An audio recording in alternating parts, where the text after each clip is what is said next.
Live from New Delhi, you're watching DD India Live, India's voice to the world. I'm Abhishek Mahajan, coming up in the next 30 minutes.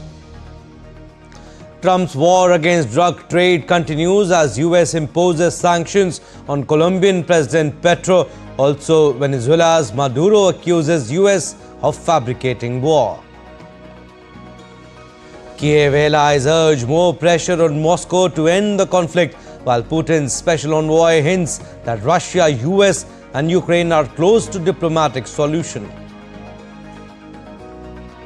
US government shutdown hits day 24 with no deal in sight as the Senate stands adjourned for the weekend. Federal workers missing first full paycheck, flight services affected. And India look to avoid series whitewash as they face Australia in third and final one-day international in Sydney today.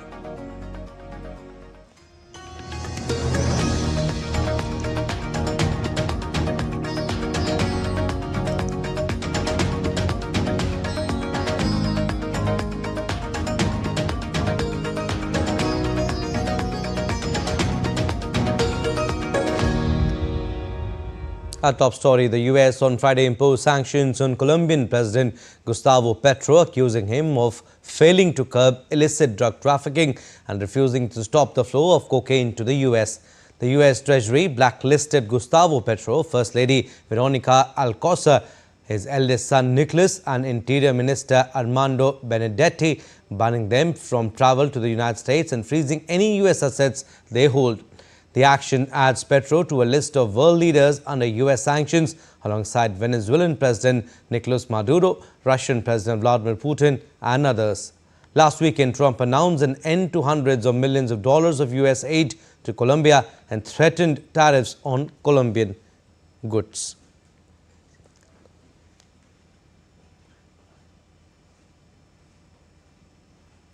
Meanwhile, Colombian president said he had sought to fight drug trafficking for decades. Gustavo Petro said sanctions on him were a paradox in a post on his social media on Friday.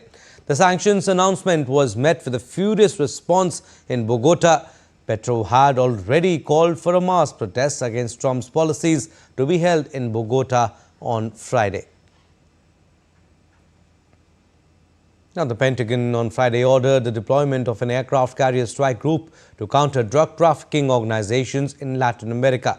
The deployment is part of Trump's military buildup in the Caribbean, which includes 8 additional warships, a nuclear submarine and F-35 aircraft.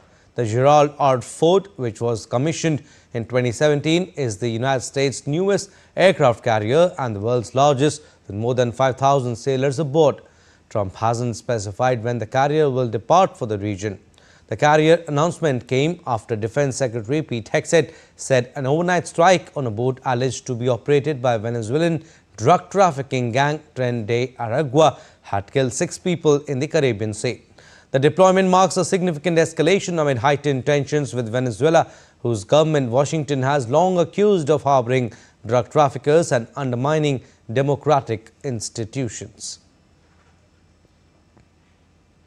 Meanwhile, Venezuelan President Nicolas Maduro said the US is making up an eternal war as the Trump administration announced a US military buildup in the Caribbean. Maduro defended Venezuela as a drug-free country, adding that Venezuela will put an end to the cocaine trafficking that comes from neighboring Colombia.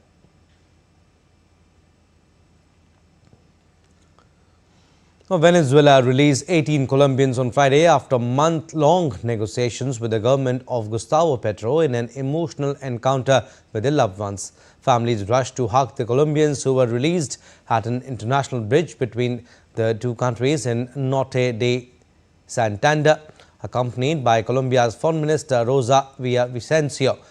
Vicencio said there were some fellow nationals still detained in Venezuela and that her administration would continue talks with President Nicolas Maduro's government to set them free. The diplomat also said the Colombians released did not have any judicial proceedings in Venezuela, according to a statement. Among the detainees still held in Venezuela, estimated at more than 40 in total, there is an employee of the Danish Refugee Council who was detained in September 2024. Now, thousands of supporters rallied in Bogota's Bolivar Square to back President Petro after the United States imposed sanctions on the Colombian leader, escalating tensions between the longtime allies. At the demonstration, supporters carried banners reading, "Thank you, President Petro, for your legacy," and "Petro is not a drug trafficker." Police checked attendees at security checkpoints as crowds streamed into the square, some waving Colombian flags while a drum band played. The move marks a sharp deterioration in relations as U.S. military activity has increased in the southern Caribbean, with Trump accusing Petro of allowing drug cartels to flourish. As part of efforts to pressure Russian President Vladimir Putin to end the conflict, more than 20 nations supporting Ukraine have pledged to take Russian oil and gas off the global market. While Ukrainian President Volodymyr Zelensky, who visited London, urged Kiev's allies on Friday to introduce sanctions against all Russian oil companies, its shadow fleet and oil terminals to disrupt Moscow's ability to fund its conflict in Ukraine. Peace is born from pressure on the aggressor, and that is what we must continue to do. And British Prime Minister Keir Starmer said that the country is determined to act now to dial up the pressure on Putin. Ukraine's future is our future. What happens in the weeks and months ahead is pivotal for the security of the United Kingdom and all our allies across NATO and beyond. So we are determined to act now, to dial up the pressure on Putin and finally bring him to the negotiating table in good faith. Also, NATO's Secretary General Mark Rutte agreed to significantly increase the pressure on Putin to come to the negotiating table. He also said that in Ukraine, Putin is gaining little ground on the battlefield and there are marginal gains. The sanctions that the US has placed against Russia's largest oil companies will starve them of revenue and significantly increase the pressure on Putin to come to the negotiating table. And they show once again that President Trump is absolutely committed to end this war and bring a lasting peace to Ukraine. The European Union leaders agreed to meet Ukraine's pressing financial needs for the next 2 years, but stopped short of endorsing a plan to use frozen Russian assets to fund a joint loan to Kiev over Belgian concerns. Although Moscow has promised a painful response if the assets are seized, Putin also said the sanctions on oil companies were an unfriendly act but would not significantly affect the Russian economy. Russian President Vladimir Putin's special envoy for investment and economic cooperation, Kirill Dmitriev, said on Friday that he believes his country, the United States and Ukraine are close to a diplomatic solution to end Russia's conflict in Ukraine. On his arrival in Washington for talks with U.S. officials, Dmitriev said that a meeting between Donald Trump and Putin had not been cancelled, as the U.S. president described it, and that the two leaders will likely meet at a later date. The planned summit was put on hold on Tuesday as Russia's rejection of an immediate ceasefire cast a cloud over attempts at negotiations. Trump said he cancelled the planned meeting with Putin in Budapest because of lack of progress in diplomatic efforts towards ending the war and a sense that the timing was off. As the ongoing U.S. shutdown continues with no deal in sight, more flights to be delayed, with air traffic controllers set to miss their first paycheck as the federal government shutdown enters its 24th day. Some 13,000 air traffic controllers and about 50,000 Transportation Security Administration officers must work without pay during the government shutdown. Airlines are bracing for more disruptions. In 2019, during a 35-day shutdown, the number of absences by controllers and TSA officers rose as workers missed paychecks, extending wait times at some airport checkpoints. Authorities were forced to slow air traffic in New York and Washington. The FAA is about 3,500 air traffic controllers short of targeted staffing levels, and many had been working mandatory overtime and 6-day weeks even before the shutdown. Hundreds of furloughed and unpaid federal workers lined up outside of Washington, D.C. food bank as U.S. government shutdown hits day 24 with no deal in sight as the Senate stands adjourned for the weekend. The shutdown has left about 700,000 federal workers furloughed, while nearly as many are working without pay, which could force households to defer spending. The Trump administration has warned of potential mass firings, escalating tensions in the ongoing standoff. For workers waiting in line, the sense of uncertainty was palpable. Many said they were proud to serve their country, but admitted it was difficult to do so while struggling to feed their families. Now, countries signed their first UN treaty targeting cybercrime in Hanoi, despite opposition from an unlikely band of tech companies and rights groups warning of expanded state surveillance. The new global legal framework aims to strengthen international cooperation to fight digital crimes, from child abuse to transnational cyber scams and money laundering. Vietnam's president has described the signing as a historic milestone. Whereas other leaders have lauded the move, the UN Convention Against Cybercrime was first proposed by Russian diplomats in 2017 and approved by consensus last year after lengthy negotiations. Critics say its broad language could lead to abuses of power and enable the cross-border repression of government critics. US President Donald Trump reversed a Biden-era air pollution rule that had imposed stricter limits on emissions from copper smelters. The copper rule, finalized in May 2024, had required smelters to curb pollutants under updated federal air standards. Trump's proclamation grants a 2-year exemption from compliance for affected stationary sources, which the White House said would help promote American mineral security by reducing regulatory burdens on domestic copper producers. The U.S. currently has only 2 copper smelters, one in Arizona and the other in Utah. Trump signed an executive order earlier this year that identified copper as a critical material for defense, infrastructure and emerging technologies, including clean energy and electric vehicles. It led to a Section 232 investigation to determine whether copper imports threaten U.S. national security, particularly due to dependence on a small number of foreign suppliers. Following the review, the administration imposed a 50% tariff on certain imported copper and mandated that an increasing percentage of high-quality scrap copper produced in the U.S. be sold domestically. Now, Ireland voted on Friday to elect a new president, with left-wing independent Catherine Connolly expected to beat her challenger in an election critics say failed to offer a real choice, hitting turnout. Conservative figures urge voters to spoil their ballots in protest at the lack of right-wing options in the contest, which pitted Connolly against centrist Fine Gael's Heather Humphreys.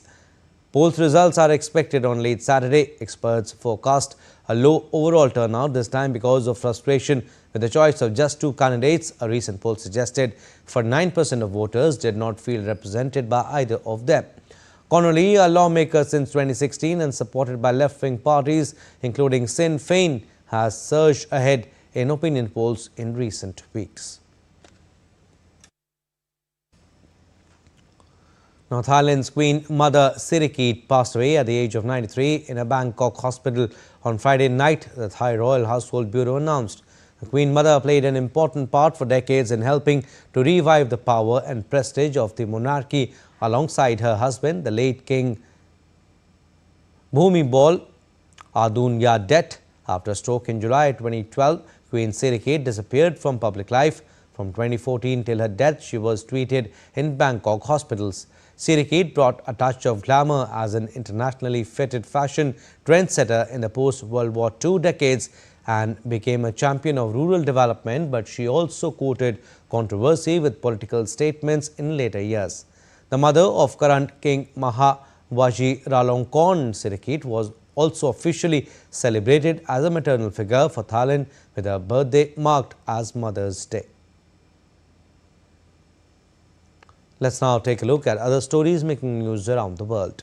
Over 400 people, including police and families, are searching the Ajusco Mountains near Mexico City for over 100 missing individuals. The massive operation involves firefighters, volunteers, and the Missing Persons Search Commission.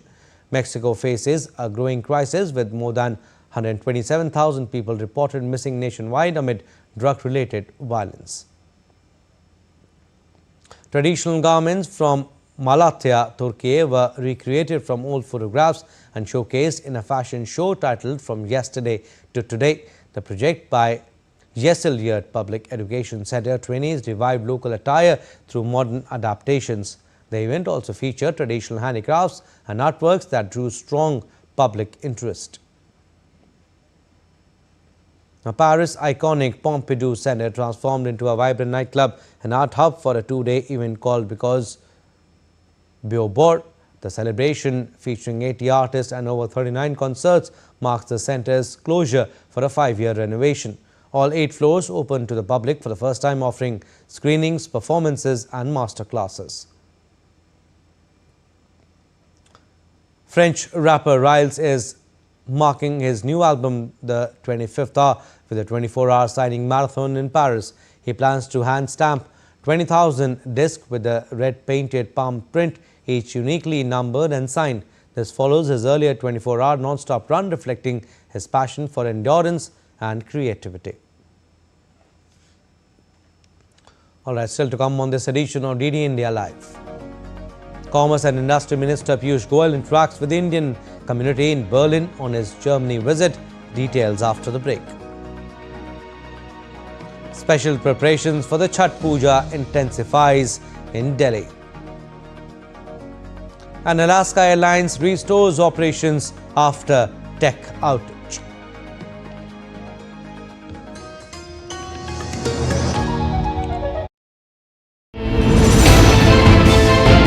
Geopolitics and trade deals. Economic challenges amid development. Hard work and the path to prosperity. It's the economy always. Between walkers, money is what money does and says. Supply creates its own demand. Between the bulls pulls and bears tears. When supply chains globalization and India rises to the podium. We'll get you centered with the Economic Brief at 8 p.m. every Thursday on DD India.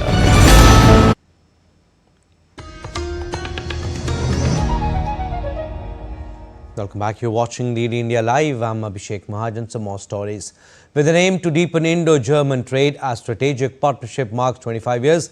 Union Minister of Commerce and Industry Piyush Goyal interacted with the vibrant Indian community in Berlin. The minister called upon them to continue being partners in India's growth and catalysts for deeper India-Germany ties. During his visit, Union Minister Piyush Goyal met Siemens Energy's member of the executive board and Laure Parikal de Chamar and had discussions focused on deepening collaboration for building more reliable, affordable and sustainable energy systems. Praised the company's expertise in reducing emissions across the energy landscape aligns well with India's clean energy transition and growth ambitions. He also met the leadership of the Federation of German Industries. They discussed strategic initiatives to further strengthen Indo-German trade relations, deepen industrial collaboration and enhance the role of our businesses in shaping the future of global trade. The leader also interacted with President of International for Bank of America, Bernard Mensah, and discussed ways to deepen India-US financial cooperation, expand investment, and how ongoing reforms and a conducive business environment are strengthening investor confidence in India. And continuing his high-level engagements in Germany's capital Berlin, Union Minister Piyush Goyal addressed the Berlin Global Dialogue on Friday, underscoring India's role as a trusted partner in global trade and emphasizing the need for deeper industrial and technology collaborations. Whether to buy a particular product from a country is something that the entire world will have to take a call on. So I was reading in today's paper, Germany is asking for exemption from US sanctions on oil. Now these are UK already has sorted and probably got an exemption for procuring oil No. from the US. This is about the Rosneft deal, sanctions, right. I think, and we've sorted out the issues with Germany. We managed to do that very quickly, and I think the Americans will do something very similar. So then why single out India?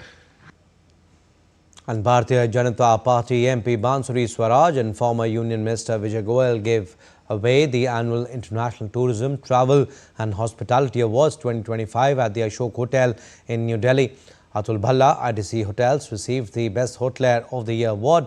Radisson Hotel Group received the Best Business Hotel Chain. Best Wedding Resort of the Year went to JW Marriott Mussoorie. Radisson Blue Plaza, Delhi Airport received the Best Airport Luxury Hotel. Best Casino in South Asia award was given to Casino Mahjong Nepal. Organized by Hospitality India magazine and Guide, the award celebrated its 20th anniversary, recognizing leaders and innovators in the global tourism, travel and hospitality sectors. Addressing the event, Bansuri Swaraj called India's hospitality industry the backbone of India's economy. She also hailed Prime Minister Modi's vision of Viksit Bharat. आदरणीय प्रधानमंत्री श्री नरेंद्र मोदी जी ने विकसित भारत का एक vision रखा है। दोस्तों, ये सपना नहीं है, ये संकल्प है और इस संकल्प को आपको और मुझको एक साथ सिद्धि तक लेकर जाना है। उसमें इंडिया की hospitality industry, and I am not talking only just about the hotels, I am also talking about the taxi cabs, the tourism, the booking, the agents, the ancillary people who actually support this entire ecosystem. An ambassador of Cuba to India, Juan Carlos Marsan Aguilera, spoke to DD India's Tanvi Taneja at the International Tourism, Travel and Hospitality Awards 2025 function in New Delhi. The ambassador and his wife promoted Cuba as a tourist destination at the event, calling people of both countries spiritual who have a desire to build a better world. Take a listen. So we are at the 20th International Travel, Tourism and Hospitality Awards, and with me is Cuban ambassador to India, Mr. Juan Aguilera, and his wife has also graced us here at the event, Mikey. Sir, yes, the event is yet to start, but there is a great presence of renowned hoteliers here. What are you looking forward to at the event? Well, it's an opportunity being here today because it's an opportunity to meet many people, especially for this sector. Tourism is one of the sectors we are looking forward in order to promote more cooperation between India and Cuba. You know, India and Cuba has a very historical relations. We are celebrating 65 years of bilateral diplomatic relations right this year, 2025. And we would like to continue growing the number of Indians that go to Cuba to discover this beautiful place. Also, we have a really rich culture in all the different manifestations, in paintings, in theater, in classic music, in ballet, and the people couldn't visit Cuba to enjoy it as well. Anything about India that you really like and would want Cubans to also come here as a tourist destination? Well, I think that India is very close to Cuba in many things. We have a rich culture. Cuban people and Indian people are very spiritual, and we are both lands with a lot of colors and happiness and desire to build a better world. And in this case, Indian people can find in Cuba many modalities of tourism, like Ambassador explained, and for sure all of Indians will be very warm welcome in Cuba. Oh, lovely. Yes, building a better world, as Mikey said, we are all here to build more ties and bring our tourism industry of both countries to greater heights. With the camera person Rahul Chopra, this is Tanvi Taneja for DD India. Thank you very much for being with us. Thanks to you. Thank you. And special preparations for Chhath Puja has intensified in New Delhi to ensure the best experience for devotees observing the Chhath Puja, fasting and offering Argh. The preparations by the Delhi government are underway at around 1,000 sites across New Delhi, including the development of 17 model ghats. Embankments are being built alongside the river to create a seamless experience. For security, wooden barricades have been installed along the banks of the Yamuna River. Decoration of both banks of the Yamuna River are progressing at a rapid pace.